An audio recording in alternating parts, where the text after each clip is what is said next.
One of the most common things women tell me is that their hips feel tight and that they have a hard time sitting back into a squat or even sitting because of the tightness in their hips. And no matter how many massages they get, no matter how much stretching they do, they still feel tight. My name is Dr. Jocelyn Conley. I'm a pelvic floor physical therapist, and in this video I'm going to talk about one reason why you might be feeling tightness through your hips that is not necessarily because your tissues are stiff or tight.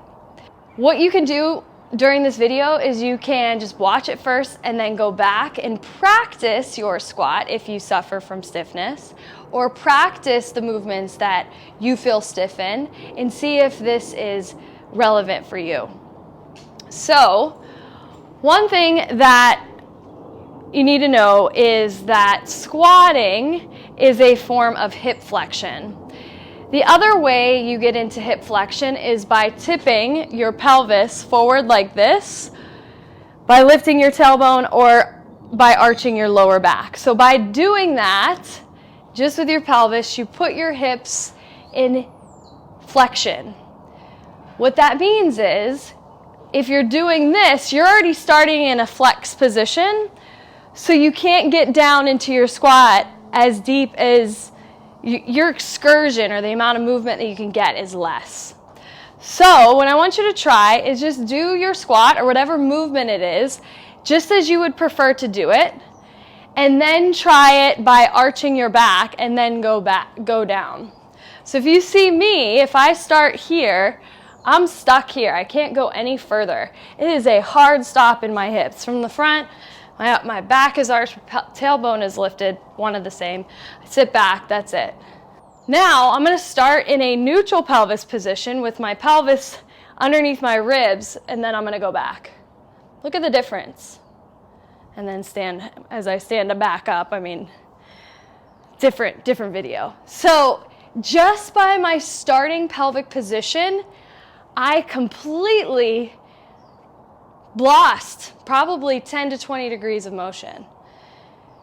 So what's going on? Why are people doing that? Well, a lot of the people that I work with are postpartum, and they've lost the control in the front, at least in the lower portion, overactive in the upper portion, and that their hip flexors in the front here are compensating for their lower abdominals. So they're, without even knowing it, always keeping their hip flexors on, even in sitting. So while at work, what this looks like is they're at the front of their chair, typing at the computer, and their back is arched, their lower back muscles are on, and their hip flexors are on. Then you have the group that had a previous back injury, their hip flexors on, so to get out of that compressive position or tight position in their low back, they tighten their abdominals. So now you have your hip flexors, your abdominals, all contracting. You're not going to have as much fluidity and movement in your hips.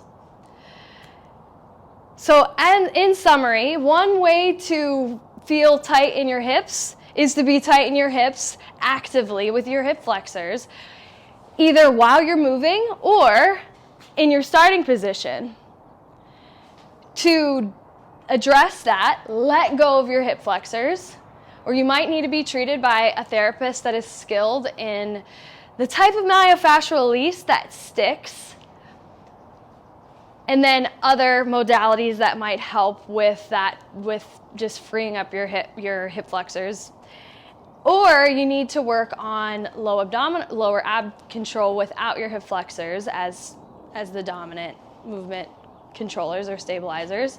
And maybe you just need to practice in getting into that neutral position. There is a lot more detail involved here. So if you have any questions, post them below.